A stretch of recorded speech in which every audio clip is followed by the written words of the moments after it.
morning to everybody. Thank you very much for coming to this last segment of our conference. As you know, we had 2 days already with many very interesting topics covered by our colleagues and friends who participated. And today I would first like to give you just a little bit of information about what we will do today before we begin with the lecture, before I introduce our guest speaker. After the lecture by Dr. Weinbaum, we will have a question and answer session. And then when we wrap up the lecture and this session of questions and answers, we will have Dr. Ackovic, our friend, and Professor Ackovic, who is an expert on the Holocaust or samudaripen of the Roma in Yugoslavia. And he would like to present to us and to you his recently published book on the suffering and the situation of the Roma in the independent state of Croatia. After that, I will give you some information about what we will be doing next. We will all be going, whoever wishes to do that. We will be going to the Sajmištu site, and we will have 2 tours, one in English, which will be led by my colleague Asja Drača Muntean, and the other one in Serbian, led by Dr. Milan Koljanin. And so everybody who would like to come will have an opportunity to see the Sajmištu campsite, to get information on this site, to see the building, the central tower. It is the first building of several camp buildings which we plan to restore. So this first building, the restoration began last year in July.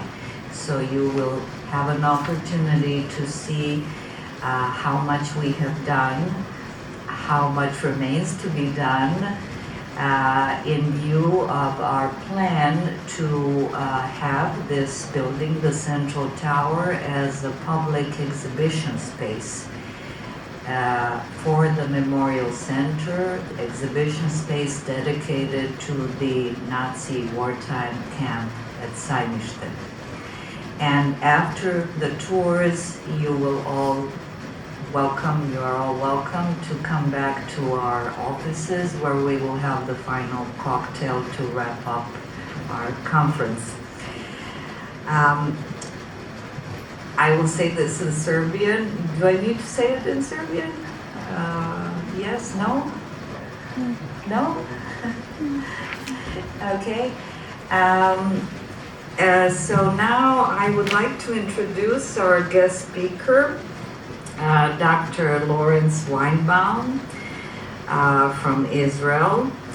Dr. Weinbaum is the founding chief editor of the Israel Journal of Foreign Affairs, the flagship publication of the Israel Council on Foreign Relations that operates under the auspices of the World Jewish Congress. He is the author of several books on the Holocaust in Poland, and he was kind enough to give a presentation at the first day of our conference on the very interesting topic of useful history. Dr. Weinbaum, who I must say this is also a very good friend whom I have known for many years, and I'm very happy that he responded to our invitation to participate in our conference and give this lecture. Dr. Weinbaum will be speaking on the following topic: From Treblinka to Tel Aviv, National Catastrophe to National Renaissance in the Shadow of History and the Current Crisis. Dr. Weinbaum, with no more ado, I would like to give the floor to you. You don't Thank mind you. if I speak from the podium? Of course, of course.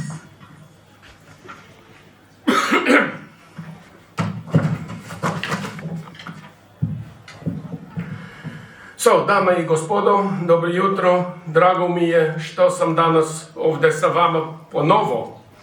Nadam se da ma neće biti previše. I'm afraid you don't get more Serbian. It's a little bit improved since the day before yesterday, thanks to Rabbi Asiel and his rakia. First of all, Krinka, thank you so much for inviting me here today. I could never say no to you. It's a difficult time for any Israeli to leave the country, but if Krinka calls, I cannot say no. I was asked to speak, if I'm not mistaken, for 45 minutes.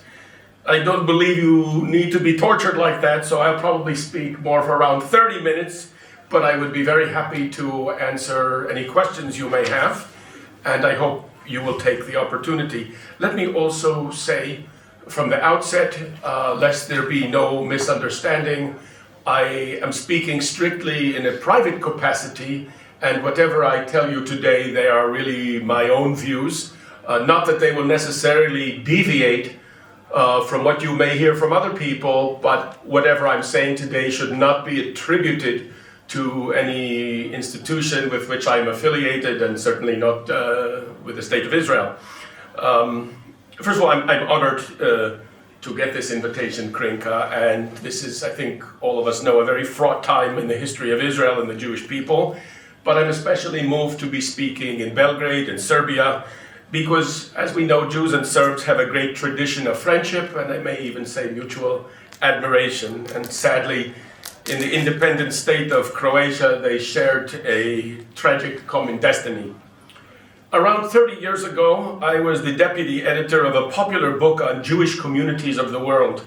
And beneath each entry of every country, we included some story, an anecdote, something about the country's history or folklore as it related to Jews. Most of them had to do with famous personalities, food or drink, even recipes, something that was somehow connected to Israel or the Jews. And for Serbia, I chose to include the famous letter sent by Serbia's representative in Washington, Milenko Vesnić, to David Abala in the wake of the Balfour Declaration on November 17, 1918. And the text of that document still moves me greatly, especially when I'm here in Belgrade. Many of you are probably familiar with those stirring words. Is everyone familiar with that document? Nobody's familiar. Well, I'm very glad. But for those of you who are not, permit me to share it with you. And the text of that letter was as follows. Dear Captain Albala, I wish you to express to your Jewish brothers on that occasion, the occasion of the issuance of the Balfour Declaration, the sympathy of our government, the Serbian government, and of our people for the just endeavor of resuscitating their beloved country in Palestine, which will enable them to take their place in the future society of nations according to their numerous capacities and to their unquestioned right. We are sure that this will not only be to their own interest, but at the same time to that of the whole of humanity. You know, dear Captain Albala, there is no other nation in the world sympathizing with this plan, meaning the plan to revive Jewish sovereignty, more than Serbia. Do we not shed bitter tears on the rivers of Babylon in sight of our beloved land lost only a short time ago? How should we not participate in your clamors and sorrows, lasting ages and generations, especially when our countrymen of your origin and religion have fought for their Serbian fatherland as well as the best of our soldiers? It will be a sad thing for us to see any of our fellow citizens leave us to return to their promised land. But we shall console ourselves in the hope that they will stand as brethren and leave with us a good part of their hearts, and that they will be the strongest tie between Israel and Serbia. Believe me, dear Captain Albala, very sincerely, Vesnić. So I know that today I'm speaking in a place in which there is a tradition of sympathy for the Jewish people, and by extension to the Jewish state and for Jewish national aspirations. And I can also assure you that there are few places in the world in which Serbs are as admired as in Israel. And the Israel Council on Foreign Relations, with which I have been associated for more years than I care to admit, was established by the late David Kimchi, a very legendary figure in the world of Israeli diplomacy and intelligence, and he was a very great and true friend of Serbia, and I know he would be very glad that I'm here today and I dedicate these remarks to his memory. Now I also, and I expressed this on Monday, I would not be speaking in this hall today were it not for the efforts of a woman I deeply admire. I don't wish to cause her any more embarrassment than I already have, but whose friendship I cherish, and that is Krinka Vidakova-Petrov, who served as Serbian ambassador in Israel some years ago and assiduously worked to forge ties between our two countries. So Krinka, thank you very much again. Now, I think everybody understands it's difficult today to articulate what we are feeling in Israel at this moment. Our country and our people, and I can say the Jewish people all over the world, has sustained a bitter blow, and our wounds are still raw, and I'll speak about that shortly. The great Hebraist Jewish philosopher Shimon Radovich called the Jews the ever-dying people, and he said that they are always afraid of extinction in every generation. And until recently, I might have thought that was a kind of antiquated approach to history, but it turns out he was not mistaken. And I think even those with only a passing familiarity with our long and turbulent history could be forgiven for reaching the same conclusion. And by the way, every year, when Jews sit down at the Passover Seder for the traditional meal, we chant a passage from the Haggadah, which is called V'hisha Amda, which clearly states, and this is part of the scripture, not only one enemy has risen up to destroy us, in every generation they rise up to destroy us, but the Holy One, blessed be He, delivers us from their hands. So, ladies and gentlemen, against all odds, and if you are a believer as I am, with God's help, or if you don't believe, but just a question of destiny, the Jewish people have endured when all other ancient peoples and even empires far larger and more powerful have disappeared from the scene. And I must tell you that the tragedies and triumphs of the Jewish journey, especially in the 20th century, within living memory of the older folks in our society, and certainly the memories of our parents or grandparents, have really been tectonic. Hence the title of my presentation, From Treblinka to Tel Aviv. Now in 1942, when the Germans were at the zenith of their power in Europe, it seemed very reasonable to assume that the death knell of the Jewish people in Europe had been sounded. It was in that year that the great German death factories in occupied Poland were unveiled, of which Treblinka is one of the best known. And even in less known Sajmištu, the gas vans were introduced, about which we heard in great detail and very movingly in the past days. Now, though the former Yugoslavia was not the epicenter of the Shoah, significantly in May 1942, Serbia was formally declared Judenfrei, which makes our gathering today in the capital of Serbia more poignant and also more uplifting. And let me please remind you, ladies and gentlemen, that in 1939, there were some 9.5 million Jews in Europe. Now that was 60% of the total Jewish population in the world. And not everybody remembers that Central and Eastern Europe was really the beating heart of the Jewish world and home to so much of the Jewish people, such a huge number of Jews. And I can tell you that in 1939, Poland, the country with which I am best acquainted, was home to 3.25 million Jews who really constituted a nation within a nation. And by the way, just by comparison, I can tell you there were more Jews in Poland than there were Irish in Ireland, Norwegians in Norway, or Lithuanians in Lithuania. So really you can't speak of a nation within a nation. Warsaw was home to 375,000 Jews. That means more than 4 times the number of Jews, 78,000, in the whole of interwar Yugoslavia. In Poland's second largest city, Łódź, or Lodz as it's sometimes known, there were close to 230,000 Jews, which means there were more Jews in that one city than the Jewish population of all but a handful of countries in the whole of Europe. Now, as we all know, tragically, by war's end, the great majority of them were dead, and many of those that survived could understandably not see a future in the countries that they had called home.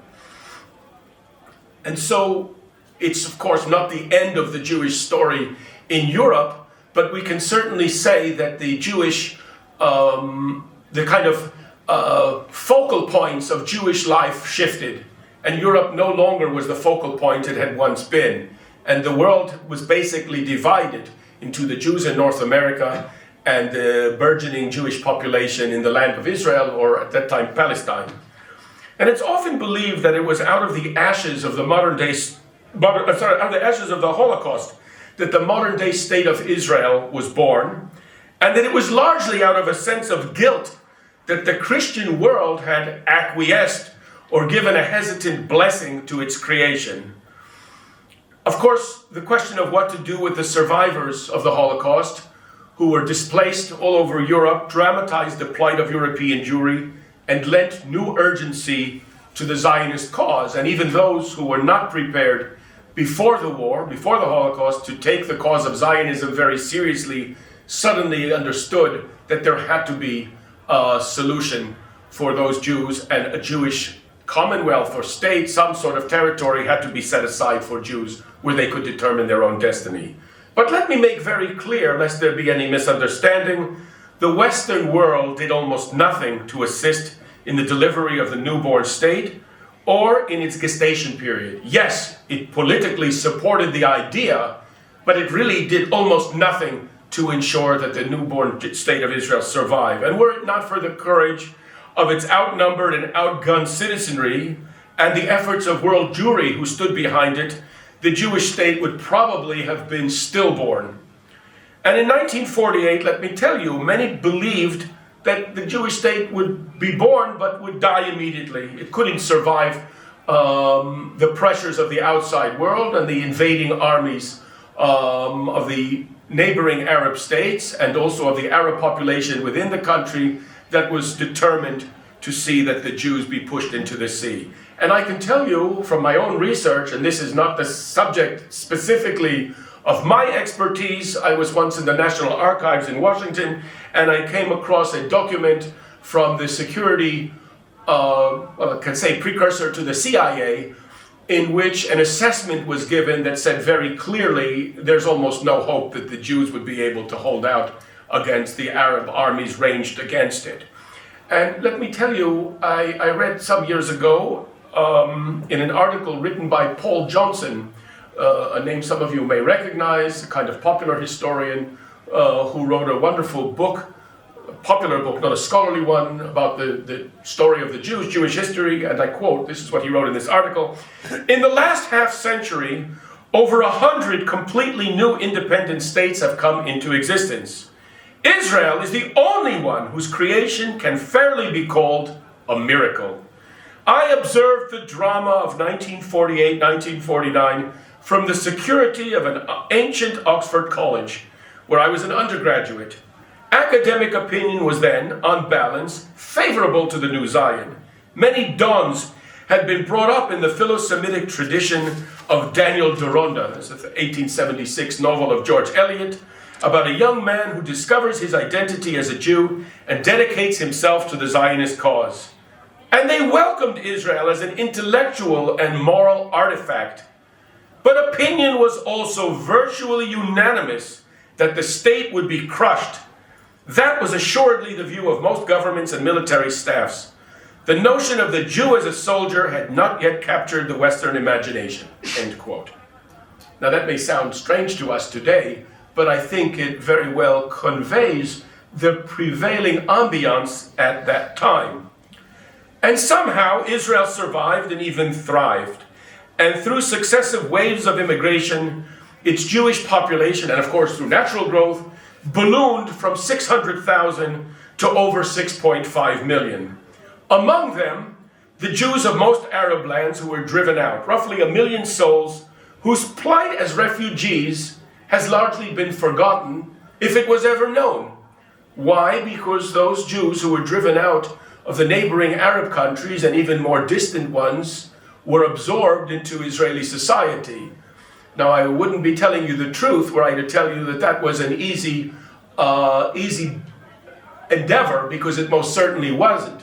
But there are no Jews today in Israel who will tell you that they are refugees. They are all Israelis, even if their parents or grandparents were born in Syria or Egypt or Tunisia or Yemen. And as most of you are aware, Israel became an economic and scientific powerhouse, and it did that against the prevailing security threats that were constant, because I needn't remind you how many times Israel has been engaged in war over the past 75 years. And many of the items, I can tell you, as a result of Israeli R&D and technology and scientific development, that we have come to rely on in the modern world, or at least take for granted, were actually developed in Israel. So that includes like USB drives, Waze, drip irrigation, and even something we don't rely on, but are very tasty, and those are cherry tomatoes. So Israel's economy really developed. The GDP of the country in 2022 reached $54,000 per capita, or $522 billion for the whole country, which places Israel in the top 28 major economies in the world. And that's quite an accomplishment for a country of 9 million, which is facing a constant security threat. But I would be remiss were I only to talk about Israel's achievements in R&D and technology. Israel also spawned internationally popular writers such as Amos Oz, Ephraim Kishon, our own Nobel Prize winner Shai Agnon, and I could list many others. And its universities have earned a strong reputation, as have its orchestras and museums. Now, I must tell you, whatever its flaws, and we would be deluding ourselves to believe that they don't exist, we are a most imperfect society, but we did develop a very vibrant democracy, the only one in our neighborhood, which is really nothing trivial, again, given the ongoing security threats. And the vibrancy of that democracy, I think, was well demonstrated over the past year when we had a domestic crisis focused on the idea of judicial reform. And we had, over the course of months, week after week, every Saturday night, hundreds of thousands of people taking to the street to protest moves by the government that they thought were illegitimate. And I will say something else also, because people are always curious about the situation of Israel's Arab minority, which is imperfect. I'll be the first to tell you, but I can also tell you there is no other country in the Middle East in which Arabs have as many rights as they do in Israel, even if more needs to be done to improve them. And I would also tell you, if you look at how many-fold the Arab population of Israel has expanded since the birth of the country, we must be doing something correctly, even if it isn't enough.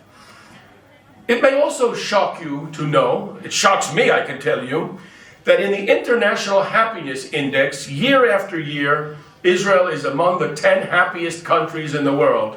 Now, anybody who has driven in Israel would never believe that, but trust me, it's true. So the last time the ranks were collated, I think it was 2023, we found ourselves behind Norway, but ahead of New Zealand. We are number 9 in the 10 happiest countries in the world. Now, I know that at least the one young lady in the second row who is from Israel is smiling because she herself also can't believe it. I think anybody who comes to this, how can these people be so happy? I wish I knew. And I can tell you it's not the rakia, and it's not anything that we're smoking or drinking. But we are, I think, despite our tendency to complain, and in this respect, I think Jews and Serbs have a lot in common, we are happy. I think most people in Israel, despite the difficulties of life in Israel, and life in Israel is not easy, they are essentially a very happy people, and the place of the family, I think, has much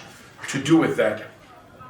But I must tell you, having said everything that I have in the past few minutes, all that being the case, Israel is constantly waging a struggle over its own legitimacy. In other words, there are many people in the world who still question the right of Israel to exist as an independent country. Now, that may sound astonishing, but it's fact. It sometimes sickens me, but I can tell you, some years ago, it must have been 10 or 15 years ago, I was invited to a conference overseas, and I was on a panel, and the panelist who spoke before me, and I don't remember even the title of the session, but it had something to do with the Middle East, and the panelist before me, he was a Belgian, and in the course of his remarks, even though I'm sitting next to him, he said, before very sharply attacking Israel, he said, "Ladies and gentlemen, I don't want there to be any mistake. Let me assure all of you that I recognize Israel's right to exist." And I mean, I was astonished by that very condescending remark. And when the microphone was given over to me, even though I had some prepared remarks, I said, before I turn my attention to what I was invited here to speak about, let me thank this gentleman from Brussels for his magnanimousness, and let me also assure him that we in Israel, I can't speak for every Israeli, we recognize Belgium's right to exist, even though its provenance isn't very impressive. But that, unfortunately, is the situation that we often find ourselves in.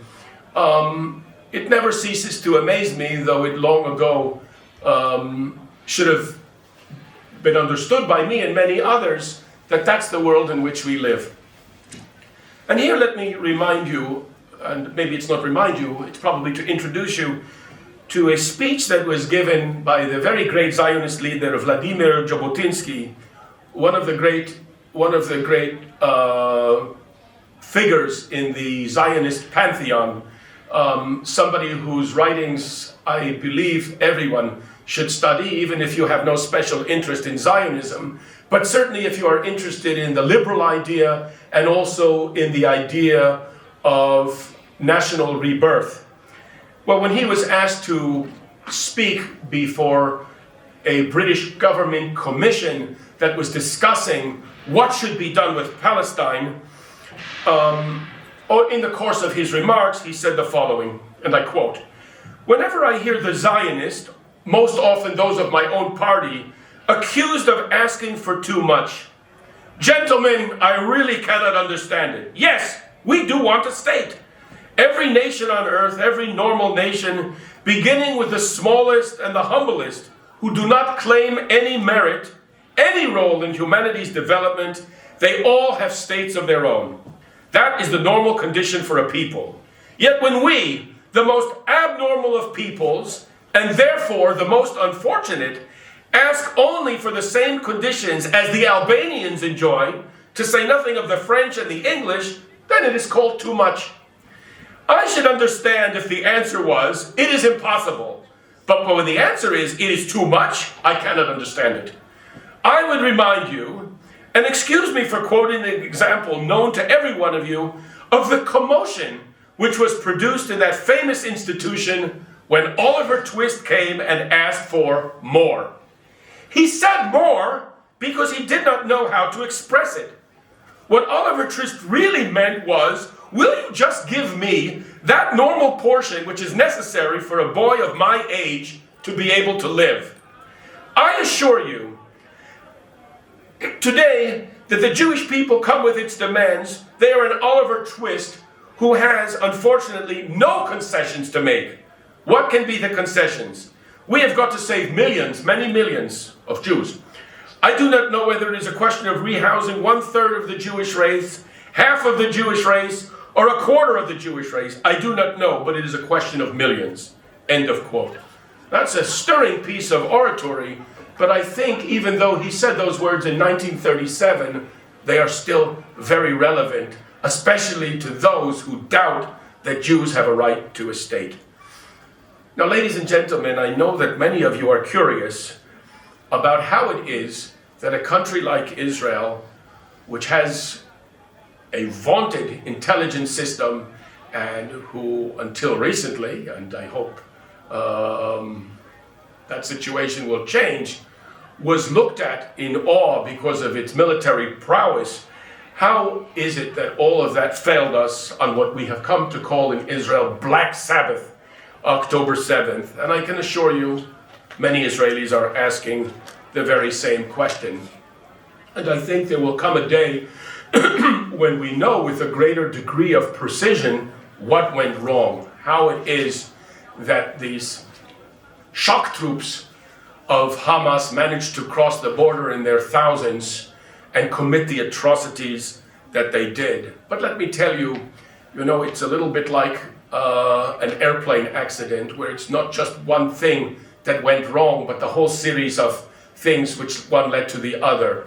But I would tell you, and again, I'm speaking here in a private capacity, I would tell you what went wrong especially were a couple of things that are easily identified beyond what will be found by any future committee of inquiry. Above all, it was our own hubris, our own complacency, and our over-reliance on technology. We had a kind of Maginot Line mentality. We invested a fortune in developing a kind of defensive fence or wall that surrounded the Gaza Strip, which made use of the last word in technology, and we could not have believed that anybody could overcome that. We underestimated our enemies who had been preparing to do what they did for a long time. And we also couldn't imagine that they could breach that line. But we also didn't imagine something else. There's a Latin adage, homo homino lupus est, man is a beast to man. I don't think anybody, anywhere, even people who are very well acquainted with the Arab world could have believed that in the modern world people would be capable of the barbarism and the savagery that we saw on October 7th. I don't think people could imagine that men, women, and children could be decapitated, raped, shot in cold blood, and incinerated, let alone that they could be taken hostage, that elderly people, and by the way, I don't think there's a person in Israel who doesn't have some connection to somebody who was taken hostage. I have a colleague of mine, Alex Danzig, a name who is very well known to people who deal with Polish affairs, 75-year-old man, not a sole friend of mine, but somebody I know for 30 years or more. He's sitting now, we hope he's alive, in captivity. I don't think anybody in Israel could have imagined that such a thing could happen. And I think that's part of why we were so totally blindsided and why we sustained the losses that we did initially. I mean, there are other reasons as well. We didn't react swiftly enough. There are signs that intelligence had been gathered that indicated that such a mission was in the offing, but it was not taken seriously. And I think that in the future, and I'm an historian, so I'm always thinking, how will events be seen 10, 20, 50, or 100 years from now? But I think what happened on October 7th will be studied, on the one hand, as one of the great intelligence failures in history. And by the way, coming as it did 50 years to a day since the intelligence failure of 1973, because that began on October 6, 1973.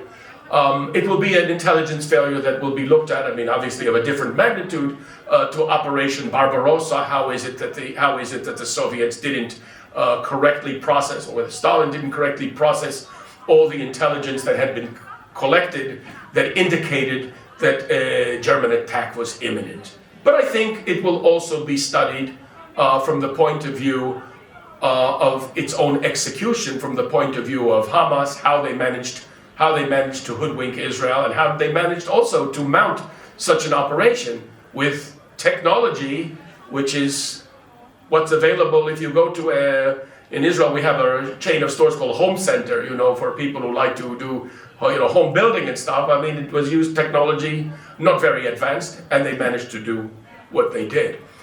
And I have to tell you, I know some of you have been to Israel. I hope we will see you all there again, hopefully in better days. Israel is not the country that it was before October 7th. I don't think there's a person in our country who would tell you this is the same place. We are still licking our wounds, and it will take a very long time for those wounds to heal. But at least there's something that I think is a cause for cheer for every Israeli, because we were in the midst, in the summer of this past year, of something that might be seen as a kind of existential Kulturkampf. The society was really being ripped apart. And by the way, that had also influenced the way we were able to react to this. There was a great deal of disillusionment, even in the military. Well, once this began, all those fissures healed almost immediately. The spirit of volunteerism has been nothing if not inspiring. Thousands of Israelis who were living or working overseas, including a lot of students who were studying in foreign universities, immediately ran home to rejoin their military units. We had volunteers come from all over the place, including many non-Jews who came to Israel in its hour of need and said, this is not a time for equanimity, we have to stand with Israel. And within Israeli society, you can't imagine the efforts. How many people ran to donate blood, and people who baked cookies for soldiers and opened up their apartments to evacuees. I don't know if you're aware, we have over 200,000 evacuees who have had to leave their homes, and they've been resettled in the center of the country, whether in hotels or in private apartments, and so forth. Every kind of volunteer activity that you can imagine, and many that you can't imagine, has been undertaken. And that's the beautiful side of Israel. It's something that inspires me, and it also gives me hope for the future, because at the end of the day, even though we are a very, how to put it, boisterous people, we are also a very resilient society, and I don't think our enemies ever calculated that we would respond the way that we did.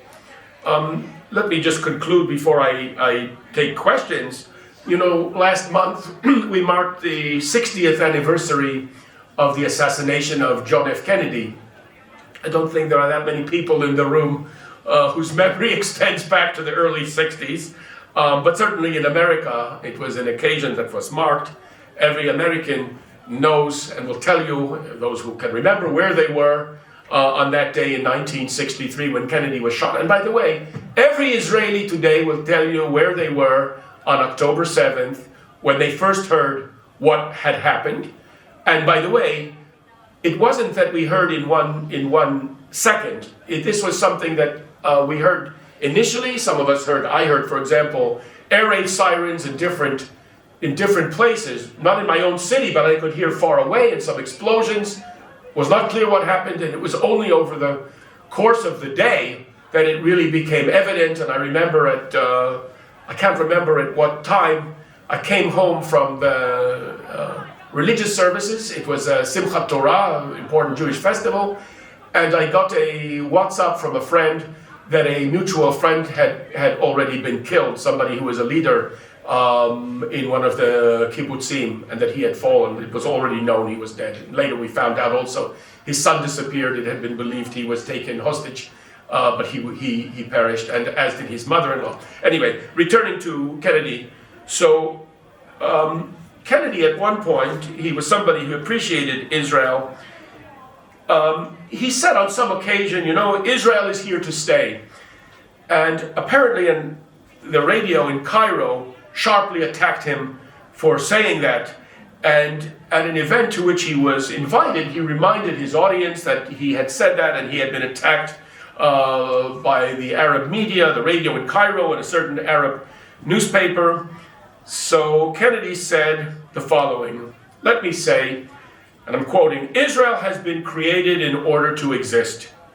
Time will judge between us who is right, the Arabs or the Jews. But Israel will continue to exist, and I wish I could be as sure of all of my prophecies as I am of my flat prediction that Israel is here to stay. For Israel was not created in order to disappear. Israel will endure and flourish. It is the child of hope and the home of the brave. It can neither be broken by adversity nor demoralized by success. It carries the shield of democracy, and it honors the sword of freedom. And no area of the world has ever had an overabundance of democracy and freedom. So, ladies and gentlemen, hvala puno na pažnji. Did I say that correctly? There you go. So I'm very happy to take questions. You've been very patient to hear me drone on as I have.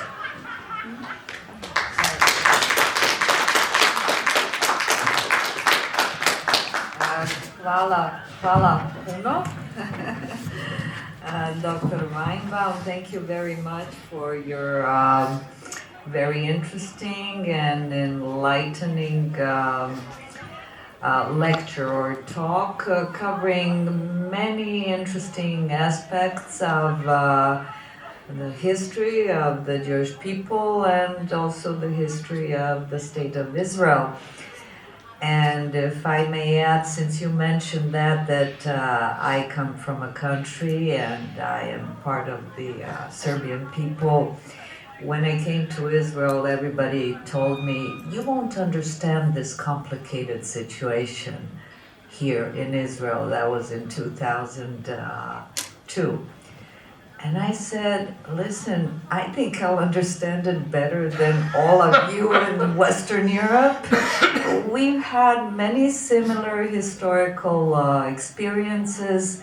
We have a way of thinking that is open to understanding what's happening here because we have had not the same, not analogous, but some similar historical experiences, and it turned out to be true.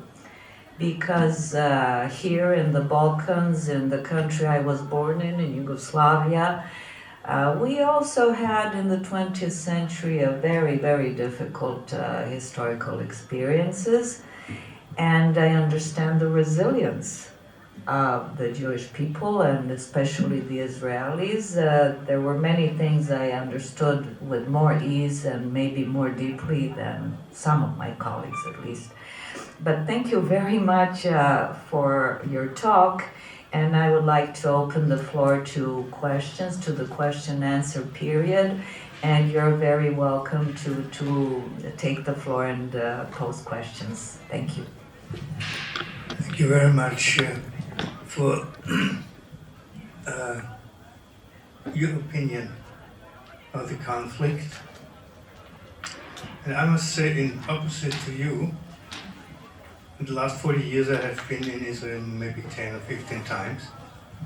And I always came back, and when I was asked about my opinion in Israel, I said, it's difficult, I can understand both sides. Yeah? Since the 7th of October, I only can understand one side. Why that? My last book deals with some ghettos in General Gouvernement. And what happened with the Hamas the 7th of October, and you were working on the same subject, it remembered me what I've read 10, 15, 20, 30 times. When the people from the ghetto were transported to the gas camp, how it happened. And during the night, the ghetto was surrounded, and in the early morning, 3 o'clock, 4 o'clock, they went in as all together, went in the ghetto, and everybody has to get out of the house or wherever they were, and who was not quick enough, who was too old, they just were shot. And all those places in all the ghettos, after the so-called action was over, there were hundreds of people dead lying on the street. And it was a déjà vu for me what happened at the 7th of October now. So now I know on which side I am. The second is something which I'm astonished, I think, like most of us, the coming out of anti-Semitism all over the world. And there are 100,000 or millions who are on the street and crying, Palestine must be free, from the river to the sea. And I think most of them who say that, they don't know what they are talking about. I hope so. Yeah? but they don't know what they are crying out. But it's so easy, yeah, to understand the Hamas. You just have to, in your computer, Hamas, Wikipedia, then you see what's going on with Hamas, and in the Wikipedia, you have also the link to the Charter of the Hamas. You just have to, you have 2 clicks, and you know what the Hamas is. It's a terror organization.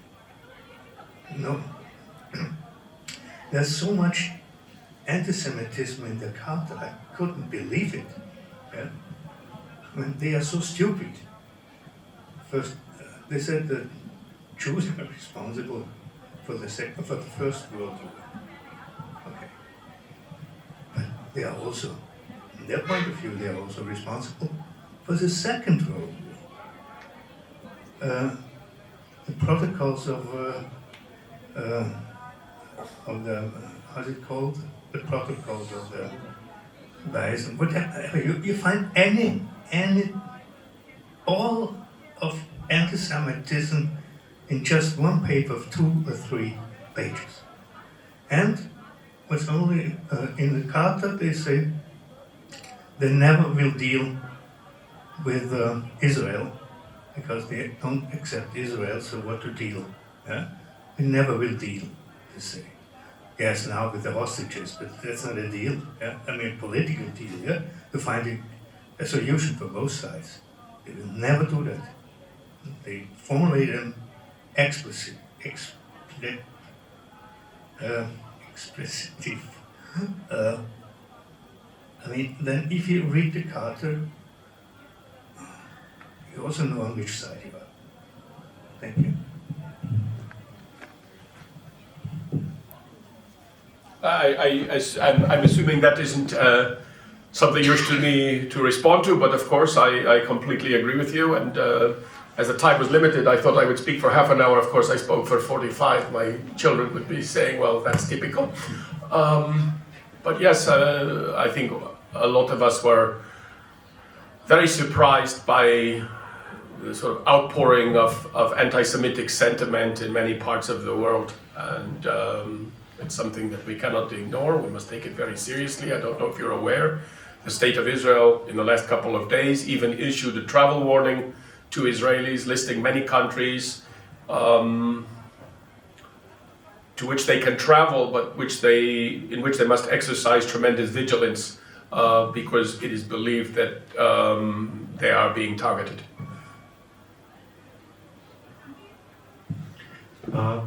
Dr. Weinbaum, thank you very much for lecture.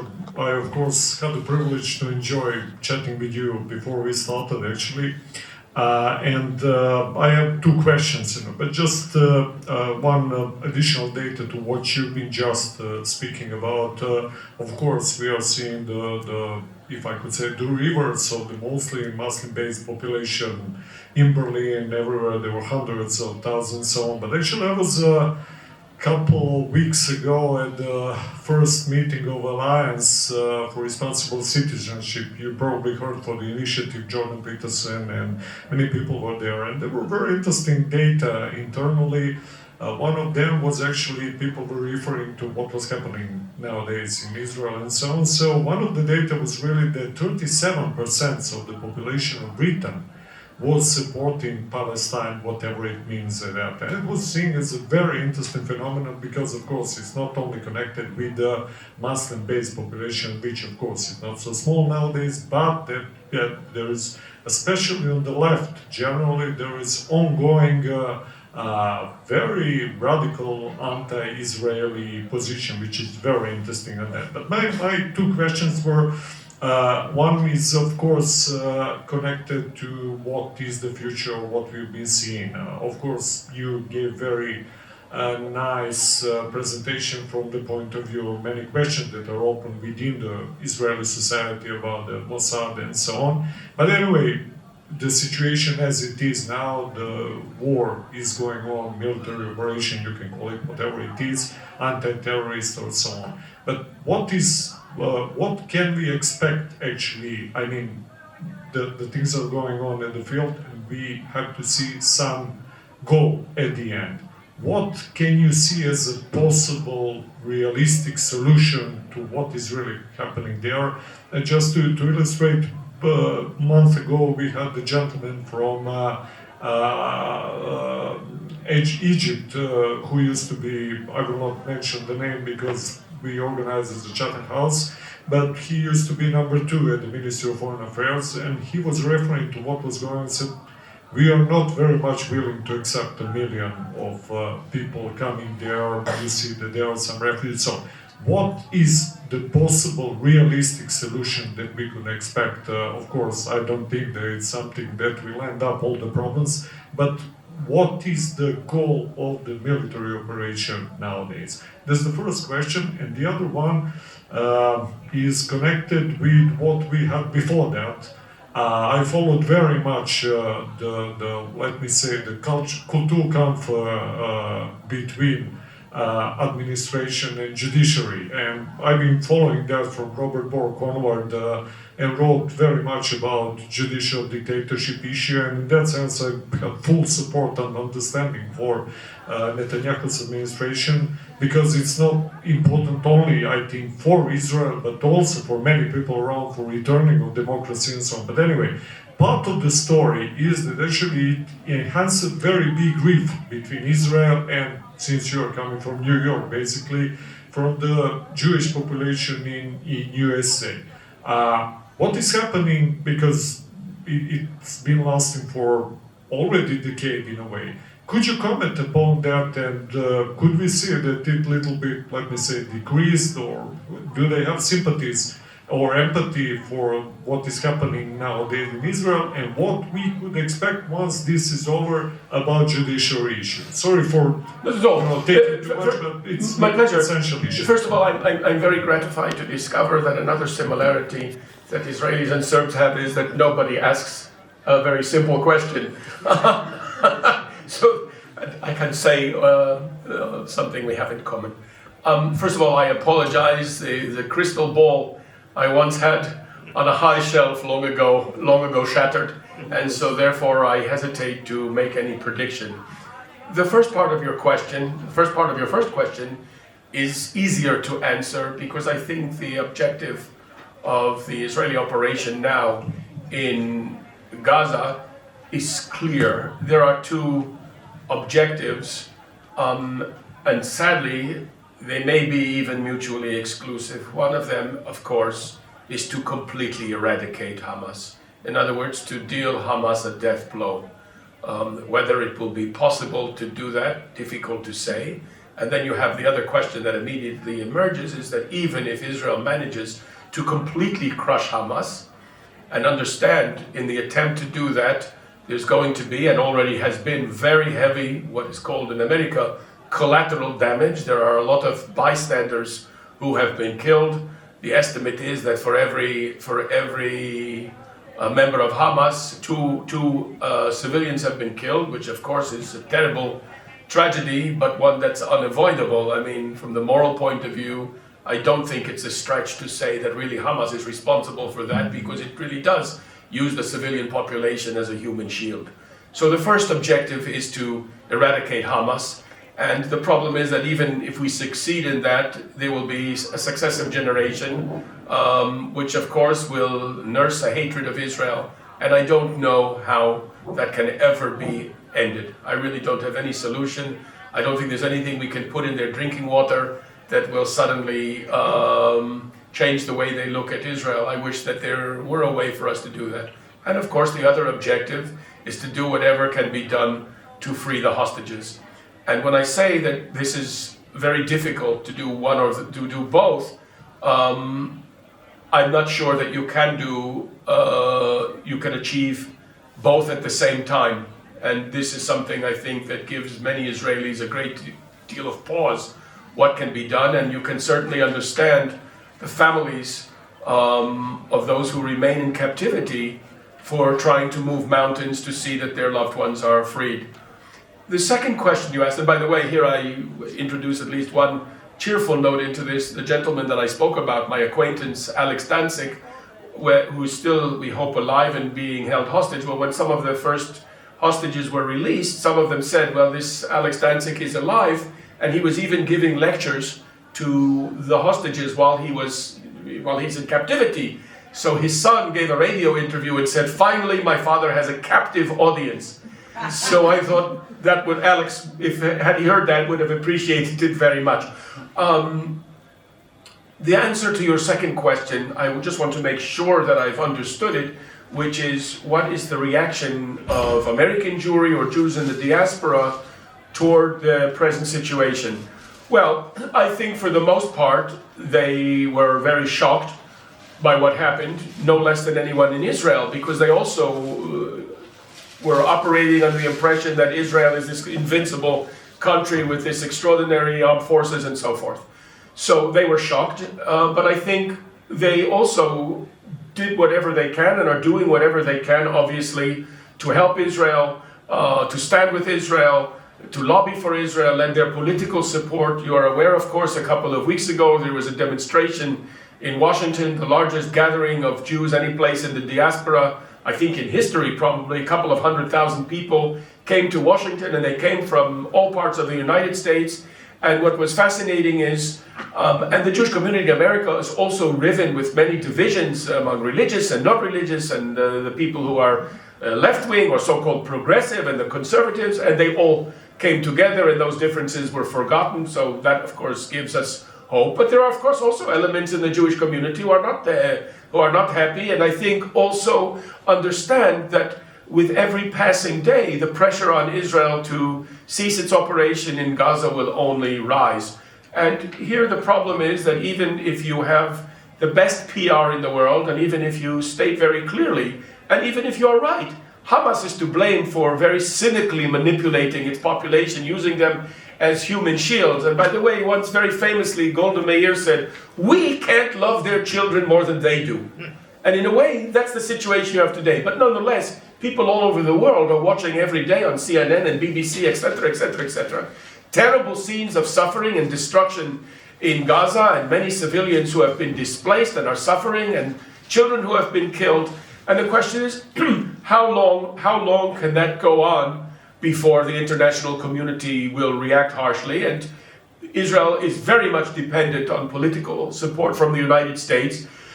So this is a question, and I don't think I can offer you the answer. My sense is that it will not be able to continue for a very long time, and therefore I think Israel understands that if the intention is to deal Hamas a death blow, it has to do this very swiftly and with overwhelming force, because it will not be able to do that for very long.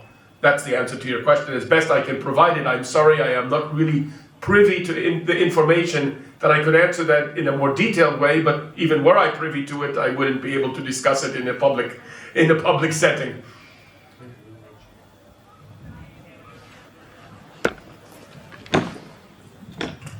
Hi, thank you for being open to answering difficult questions. And my name is Vera Mevorch. I would like to ask you to take my question seriously, because it's going to be a little bit topic. So, what in your opinion will it take for Israel to feel safe? And when I mean safe, I mean completely safe. I don't think anybody in Israel believes in the idea of complete security. We are living in a bad neighborhood. You know, it was once Ehud Barak said, you know, Israel is like a villa in the jungle. And we understand the neighborhood is not a good one. But I think certainly in terms of what our minimum requirements would be in terms of our safety, we cannot have a situation in which rockets are being fired indiscriminately at Israeli population centers. And that's been the situation in Gaza ever since Israel withdrew from Gaza. And the great disappointment is, and I think it should come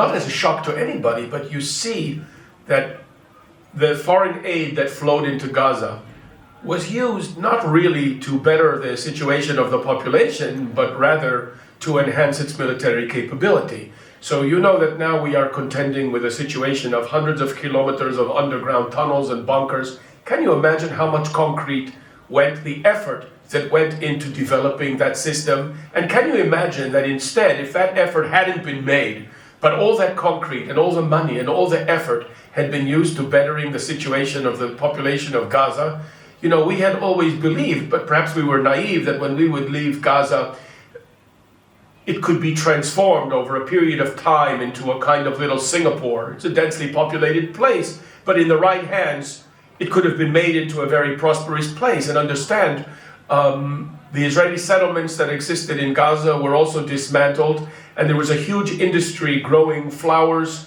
and winter fruits that were being sent to Europe for export. It was a multi-million-dollar industry, and that was turned over to the population, and it was all laid waste, trashed within a matter of days. So this is tremendously disappointing to us. I don't know what the solution is. And by the way, here I refer again to your question relating to, not your question, the statement, your guest from Egypt.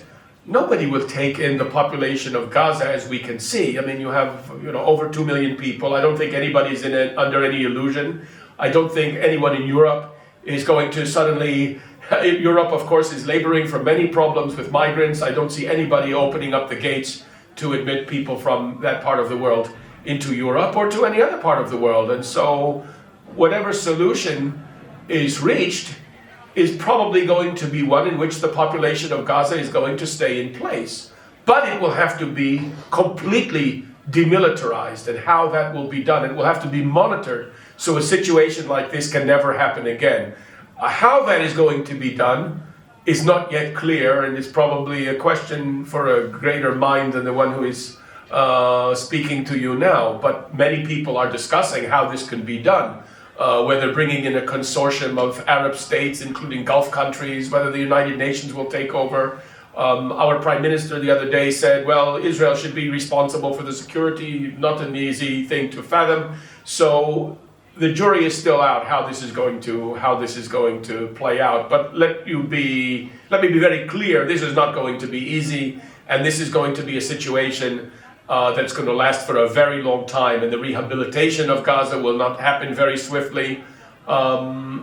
This is a very, very long-term affair. So I wish I could offer you a more cheerful and a more positive note, but I can't. And then finally, there's one other thing that we have brewing in the north of the country, and that is the situation with Hezbollah over the northern border, which is a source also of tremendous concern, because this is at the moment on a low burner, and we are very fortunate that on October 7th Hezbollah didn't open a second front, because that could have been potentially quite serious. But nonetheless, we have the whole population of the northern communities were evacuated, and how long will they be in a situation unable to return to their homes? It's not simple. Thank you very much. Are there more questions? Just one. Yes, Dr. Manushek. Because you talked about Hezbollah, and I only hope that Israel is more prepared. What happens in the north in Lebanon with the Hezbollah? Because as much as I know, you can't compare Hamas with Hezbollah. No, it's correct. I mean, their capability is many times greater. They have an arsenal of tens of thousands of ballistic missiles, Hamas which could wreak tremendous havoc on our side. Hamas is a kindergarten. Yeah. When the Hezbollah will come, then there's really war. I don't know why they didn't act, the Hezbollah, I have no idea, but the background from the... But I understand that also in the case of Hezbollah, were they to attack Israel, the reaction would be very, very swift and would be very severe. And it would have laid waste to a big bit of Lebanon. And so they are also rather cautious, kind of testing the waters. We can only hope for the best, but also understand that, Iran stands in the background. So again, the neighborhood is not a very good one. And they have money. That's because true. they control the heroin the cocaine deal all over Yes. the world. You know, Grinka, I was always told that you can never end a presentation without leaving people with at least a funny story. So I tell you a little joke so we at least end on a happy note.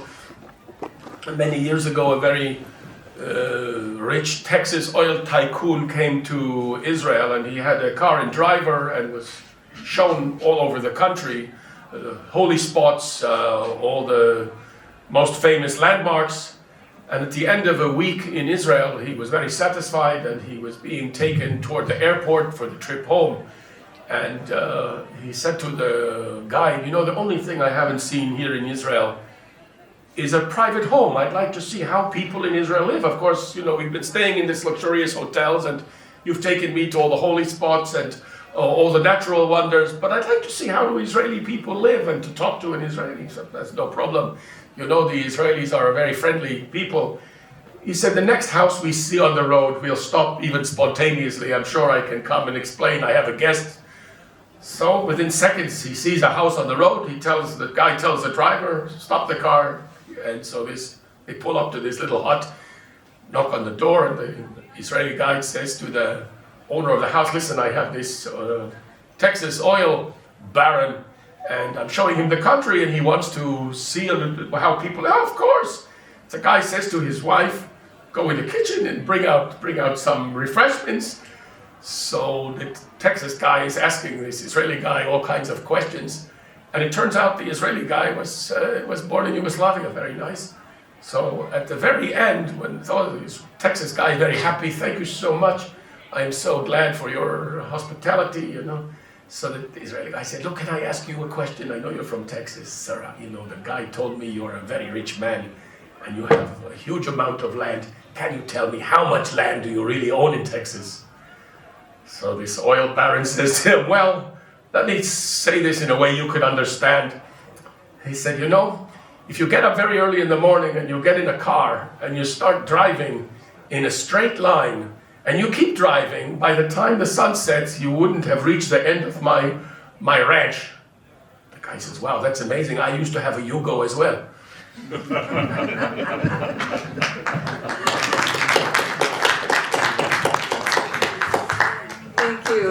Thank you very much, Larry, for the talk and for the anecdote at the end. We all remember the Yugo here. And I want to thank our audience also for coming today and for your interest in all the topics that we have dealt with here. So once again, Larry, thank you very much.